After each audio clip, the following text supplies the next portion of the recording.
जबलपुर में मीडिया से बातचीत करते हुए कांग्रेस नेत्री मीनाक्षी नटराजन ने दिल्ली में छात्रों और युवाओं पर हुए पुलिस लाठीचार्ज तथा आंसू गैस के इस्तेमाल की कड़े शब्दों में निंदा की है। उन्होंने कहा कि लोकतंत्र में अपनी वाजिब मांगों को लेकर संविधान के दायरे में अहिंसात्मक और लोकतांत्रिक तरीके से आंदोलन कर रहे युवाओं पर पुलिस की यह बर्बरता बेहद निंदनीय है।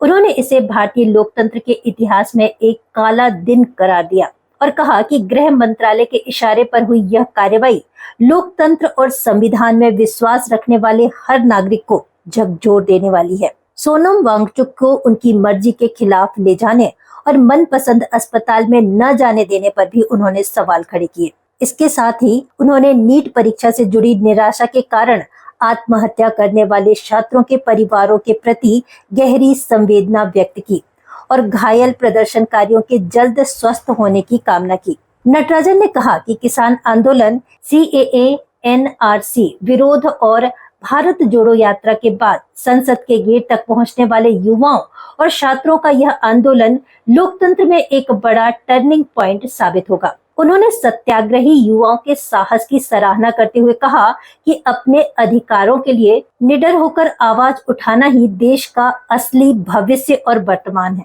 जिस तरह से पुलिस ने व्यवहार किया है, चुनी हुई सरकार एक लोकतंत्र में अपनी ही सरकार के सामने आंदोलन करने वाले वाजिब मामले पर अहिंसात्मक ढंग से लोकतांत्रिक तरीके से संविधान के दायरे में रहते हुए आंदोलन करने वाले युवाओं और छात्रों की जिस तरह से बर्बरतापूर्ण पुलिस लाठीचार्ज की पिटाई हुई है, आंसू गैस के गोले छोड़े गए हैं, इससे ज्यादा निंदनीय कोई और काम नहीं हो सकता।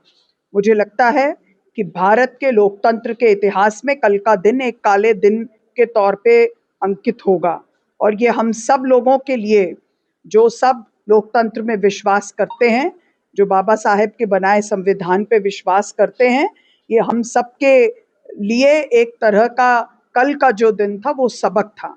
हमारे स्टूडेंट्स के ऊपर, जो हमारा भविष्य ही नहीं हमारा वर्तमान भी है, उनके साथ ये जो पुलिस की ज्यादती हुई, किसके इशारे पे हुई, किसके पास आज होम मिनिस्ट्री है, हम सब जानते हैं। और फिर उनको टेररिस्ट करार देना, जो हमेशा से हर आंदोलनकारी को वो करार देते आए हैं। सोनम वांगचुक जी को उनकी मर्जी के खिलाफ उठाकर ले जाना, फिर उनके चॉइस के अस्पताल तक में जाने नहीं देना, ये सब क्या दर्शाता है।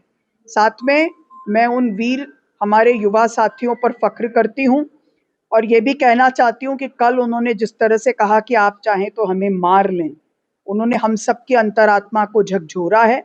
जिस तरह से आज़ादी के लड़ाई के दौरान हमारे सत्याग्रही बिहेव करते थे, जिस तरह का व्यवहार वो करते थे, वैसा व्यवहार कल वापस देखने को मिला। और मैं ये भी कहूँगी कि अब तक जितने सुइसाइड्स हुए हैं नीट के बाद, उसके फ्रस्ट्रेशन के तहत, जिसमें हमारे भी प्रदेश की 2 बालिकाएं हैं, उनके शोकग्रस्त परिवार के प्रति मैं अपनी संवेदनाएं व्यक्त करती हूँ।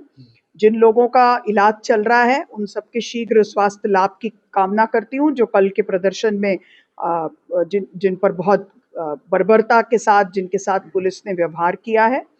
कुछ मानवीय पक्ष भी कुछ अलग अलग पुलिस के कर्मचारियों के देखने को मिले हैं, क्योंकि मुझे लगता है कि चाहे वो इस तरफ थे या उस तरफ थे, सबकी अंतरात्मा को कल झकझोरा गया। सबने ये महसूस किया कि हम अपने युवाओं को फेल हमने किया है। आम लोगों ने, इस देश के आम लोगों ने 4 बड़े आंदोलन देखे। किसान आंदोलन 1 साल तक चला और दिल्ली के बॉर्डर पर चला। उसमें करीब करीब 650-700 किसान शहीद हुए। ये सरकार तब तक नहीं मानी जब तक कि चुनाव सर पे नहीं आया 4-5 राज्यों का, तब जाकर उन्हें झुकना पड़ा, 3 काले कानून वापस लेने पड़े।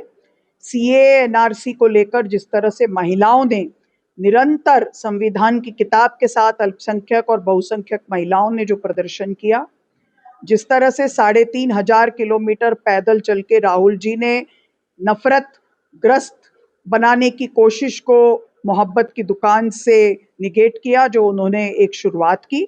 और फिर कल जिस तरह से हमारे युवाओं और छात्रों ने, सोनम वांगचुक जी ने अपना अनशन जारी रखा, हमारे युवा और छात्र पार्लियामेंट के गेट तक गए, उनके साथ जो हुआ ये हम सब के लिए बहुत शर्मनाक है। और मुझे लगता है कि कल के बाद ये टर्निंग पॉइंट है।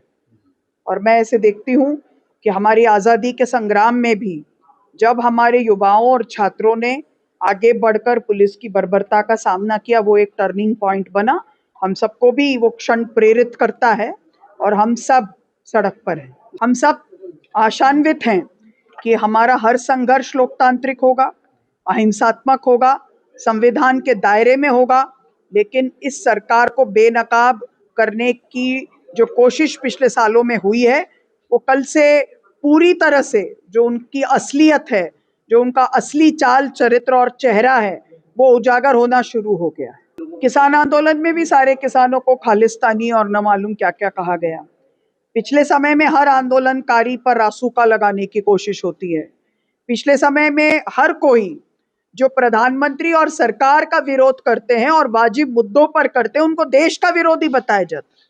वो देश का विरोध कैसे हुआ? वो तो सत्तारूढ़ लोगों का विरोध है, उनकी नीतियों का विरोध है। देश के हक में विरोध कर रहे हैं कि देश का संवैधानिक ढांचा बना रहे, देश के बच्चों का सुनहरा भविष्य खराब ना हो, देश के किसानों पर कोई अन्याय ना हो, और जिस तरह से हमारे सबके लोगों की आस्था की चोरी हुई है उसका पर्दाफाश हो। तो उसका पर्दाफाश करना देश का द्रोह नहीं है, किसी धर्म जाति का द्रोह नहीं है, वो सत्ता में बैठे लोगों के, सत्ता के मद में चूर हुए लोगों का विरोध है और उसका विरोध डटकर सबको करना चाहिए।